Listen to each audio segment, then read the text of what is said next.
So on Friday, we went around in our classrooms, we made prayer and Phil. So today, they are here with us again. And today they really wanted to get to know you guys, to meet you and talk to you about a few things. So today we're going to have two sessions. First, Clare is going to teach us a few things about storytelling. Alright? Of course, this it might be a bit brief compared to another because for them it's mostly short stories and poems. And that's okay. So it's different with them. They don't get to write stories during the exams. They only read, analyze them, and they answer questions like comprehension. Yes. So she's going to take you through that. Let's be attentive for a minute and take some notes because this is helpful to us, right? So make sure you listen. Where you have questions, don't hesitate to ask. If you feel like I will first, you won't have to slow down, let her know. That is didn't do anything because she was too fast. No, just let her know she'll talk at your pace if you feel the need for her to slow down. Alright? Apart from that, be free. So don't hesitate to ask. Okay? Alright, Okay, sit down. Okay, so I write stories, and I've always written stories since I was a little girl. And storytelling can be really good fun, but there are things to make your stories much better when you're writing. But I know the head teacher has just told me that at the moment you don't have to write stories. Does anybody like writing stories or telling stories? Anybody? Don't be shy. You like to tell stories or write stories? I just tell them. You tell stories? Yeah. Fantastic. And you know, before people wrote, storytelling was just by mouth. And that's good. Storytelling by mouth is good. But eventually, if they're good stories, they'll be written down by somebody, even if you don't write them. Somebody else will hear your story and say, oh, it's a great story, let me write it. And if you like writing stories, you listen all the time to stories and then make them your own. That's just what happens. So, storytelling. I'm going to be picking on you in a minute to tell a story. Just be warned. Okay, storytelling. So if we read a story, can anybody tell me, and don't be shy, just nothing is wrong to say, but does anybody, what do you think is important in a story? What are the things that are important? Anybody? I'll give you the first thing, which is a character. You need to know about the person in the story. So if you read a story, you need to know who the story is about. Yeah? Yeah? The character.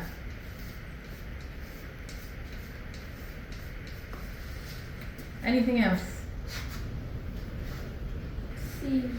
The scene or the setting. Yeah. Oh, I keep breaking the chalk. The scene or the setting. We need to know where the story is taking place. Is it in a town? Is it in a village? Is it in the mountains? Where is the story? Okay, very good. Anything else that's important? Anybody? How about the plot? What the story is about? What's it about? Not only who is it about, but what is it about? Is it a love story? Is it a crime story? Is it a story about a moral? What is it about? So, plot is important. Have you ever read a story and thought that's very boring? Anybody read a story and thought, that was boring? Yeah? No? You only read good stories? No. There are some bad stories, and often it's because they don't really have a plot. So make sure your stories have a plot. Okay. Something else that's very important is, and maybe in your comprehension you have to look at this, is the point of view. Do you have to look at that in your stories? If you're reading a story, what is the point of view? Who knows what I mean by that? Anybody? On my own time. Good. Go on. Be brave.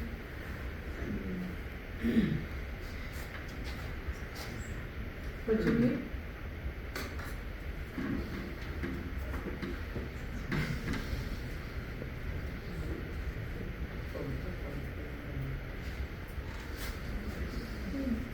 Oh, the theme as well. Yeah, that's important.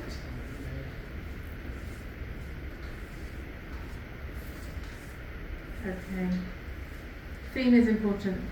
But the point of view would be, there are two types of point of view, and I'm sure you have this in your comprehensions. There's a first person point of view, when the story is told with I and me.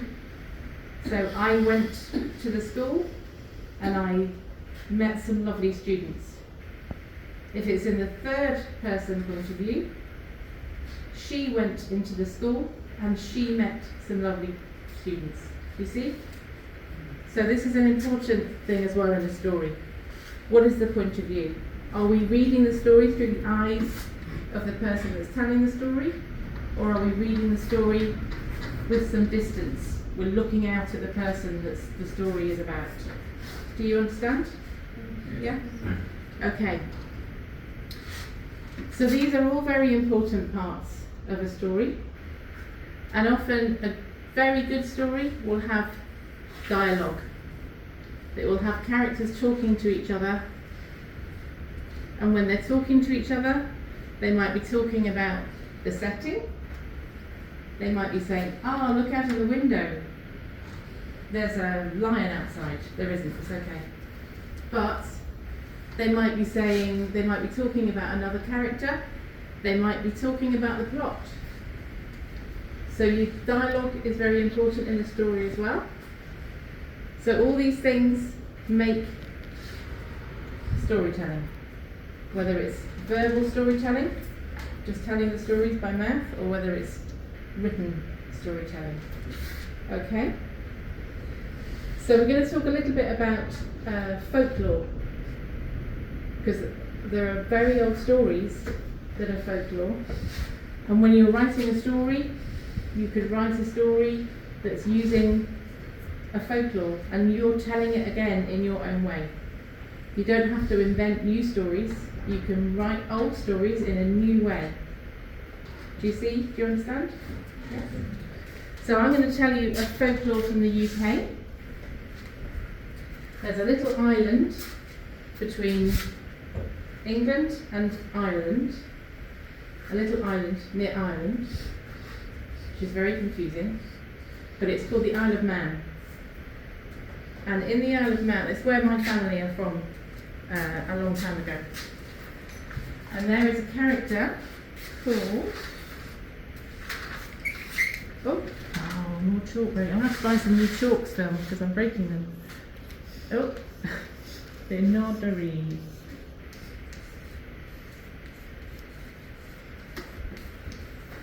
The Finodary. And I'm going to send my phone round so you can all have a look at the picture of the Finodary. He's a creature, just take it on. He's a creature who had been a fairy, and he fell in love with a mortal girl, a real girl, and that wasn't allowed. So the queen of the fairies was very angry, and so she made him from a fairy into a beast, a big giant man covered in hair. And he could no longer be a fairy, he had to work for the human people, That was his punishment for falling in love with a girl. So what he did was he had to work for them, work for the farmers on the Isle of Man, and at night the farmers would go to bed, and when they woke up, the Fenodari would have cut all their grass for them, made their fields tidy. But he never complained. He took his punishment, he knew he had done something wrong, and he just worked very hard and never ever complained. And the farmers realised, this man is good, or this Fenodari is good, he's doing things for us. So they fed him, they left him food, and they left him milk. And so his life was okay, because he was busy, he was being fed, and he had milk, he was fine. But the moral of the story is, he just accepted that that was his life, and he made the best of his life. He didn't complain. So that's the Fenodari. When you've all seen it, he's not a very good-looking guy. Very hairy and very horns, not great.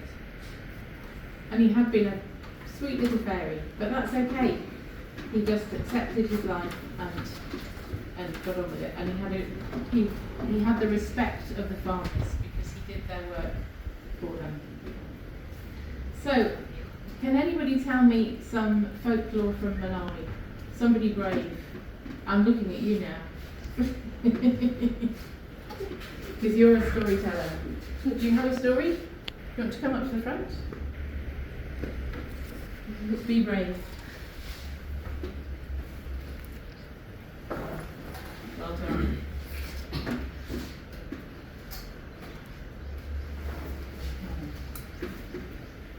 What's your name? Elizabeth. Okay, Elizabeth. Do you want to write the name of your story? Is it a famous story in Malawi? Yeah. Do you want to just write the title on the board?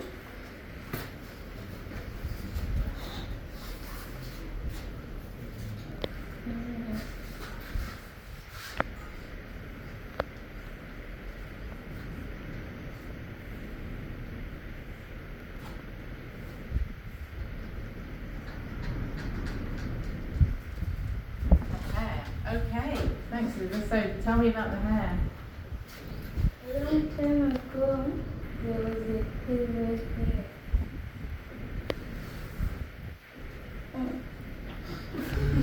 It's a good start. Continue. Don't be shy. Don't be shy. No, you don't need to be shy.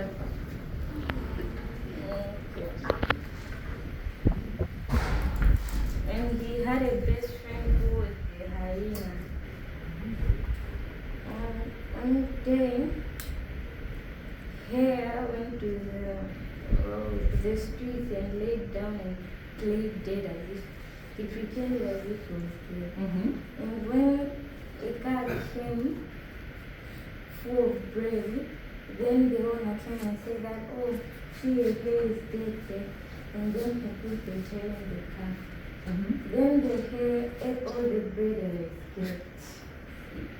Then when he went to the friend hyena said that, see, I'm full, I ate a lot of bread, and hyena said that, where did you get it?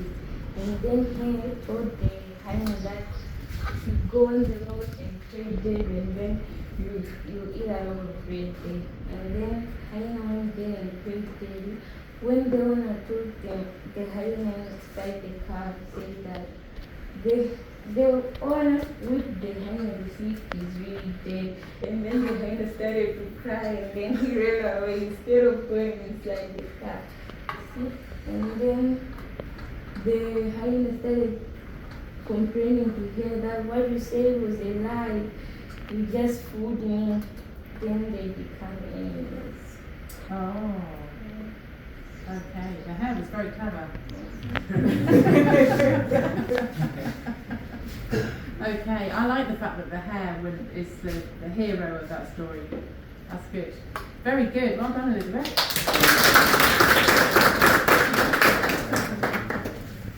So in that story we had two characters. We had the hare and we had the hyena. We have the setting, because we know that the hare went and lay on the road and then got into the truck and ate all the bread. We have a good moral to the story, and we have there's some plot. Everything is in there, isn't it? And we have a dialogue. We have the hare and the hyena talking to each other. And the hyena saying, "You're a liar. That's not true, what you told me." So all those elements of the story that we talked about here were in that story. Very good. Has anybody else got one? Somebody will have. One of the boys.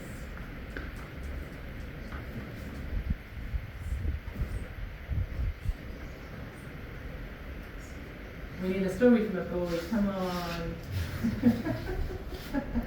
Yeah, some notching going on here. Come on. Come on to the front. No, the girl was very brave. So Elizabeth was brave, you have to be brave too.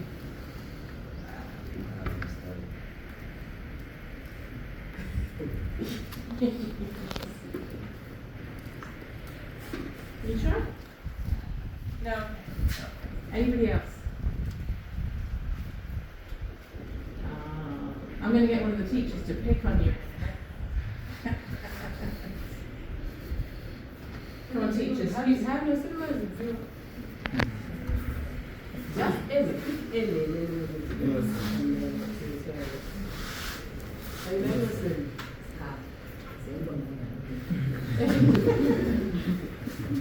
voice is so shy.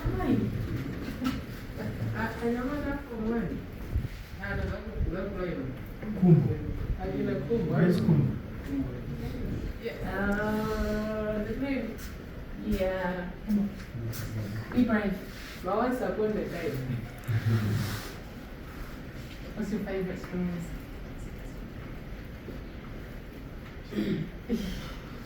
Come on, don't be shy. Don't be shy. You get to be on camera.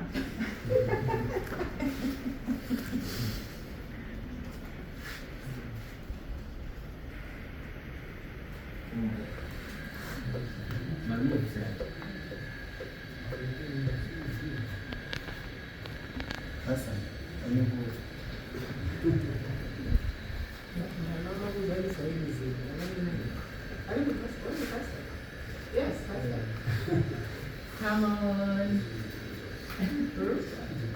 stand up.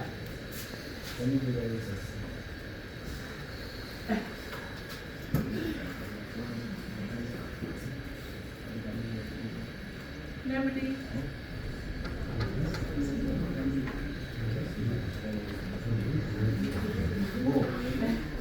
Come on. Yes, come on. Okay,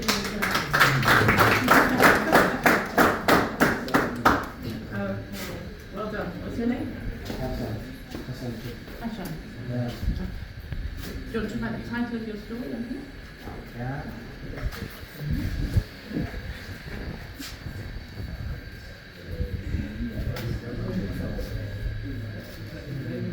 Fisherman, okay. Just want to tell the fisherman. I said the man who is a fisherman. Okay. In the basket there is a certain man who is fishing in the lake. Once he goes, okay. The fisherman, the man who is fishing on the lake. And one time it's It's okay. But pretend they're not here and you're just telling me. okay, that's it. Okay, I'm trying.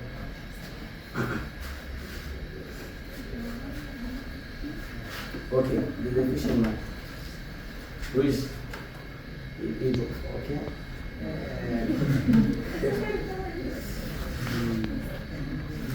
How many men are there? How many men? One man, two men, three men?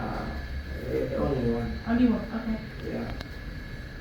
But I'm riding himself.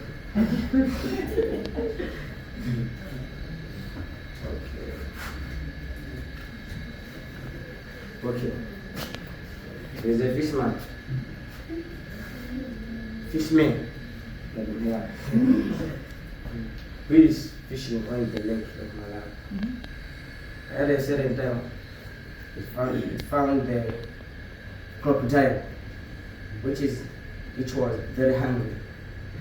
And that man, he wanted to fish the fish. He went to fishing the fish, which helped her Mhm. to feed on his family. And on that, the crocodile was very hungry, and it wants any food to eat for us to be happy. Yeah. And that man passed it upon the lake. He found that the crocodile it catch that man, and that man died, and his family was waiting for her to feed. Yeah, that's it. Okay. Crocodiles, I don't like crocodiles. Yeah. Okay, but we have a character, the fisherman. We have the setting, it's on Lake Malawi. We have some plot. He goes out fishing, he wants to feed his family, but then he's eaten by a crocodile, so his family have no food.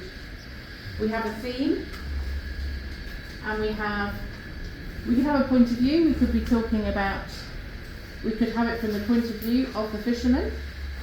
He's out, he says, I'm on the lake and I see the crocodile, how am I going to feed my family? He's coming towards me, he's going to eat me. That's a first person point of view. Or we could have a third person point of view, which is, we talk about the fisherman. He was out on the lake, he was fishing, he saw a crocodile. So, the only thing we haven't got is dialogue, but that's okay. We could have the story written from the point of view of the family, waiting for the fisherman to come back, talking about what's happened, why hasn't he come back? And then maybe they hear that he was eaten by a crocodile. So you see, you can retell these stories in a different way. Okay, so we've got the hare and the fisherman's story, okay? Is it okay to give them an exercise to do, to write? Yes. Yes? Okay. Oh, yes, so we didn't clap him, did we? Sorry, you told me. Thank you. Okay, very good. So I would like you to write your own version of either this story, the hare, or the fisherman's story. So I want you to think about when you're writing a story. So we know what the story is, we've heard those two stories. You don't have to invent a new story, but you can make this story your own. You can write it from the hyena's point of view, or you could write this one from the truck driver's point of view.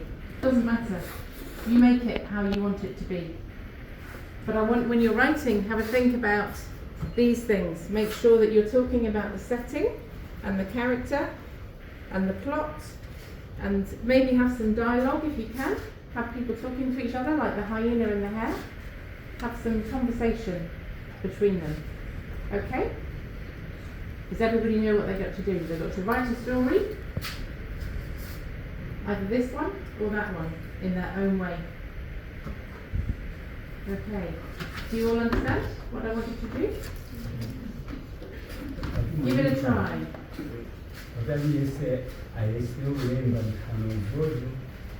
my apartment Tuzi, just yet it's a good story. Yeah. You write in your own words a short story, but having what you call setting and character, and you explain the story in your own words, each one. Yeah. And then we'll come back, and maybe some people will be brave and read their story to us. Yeah? That time, write it down, then we come back to look at your stories. Werenga.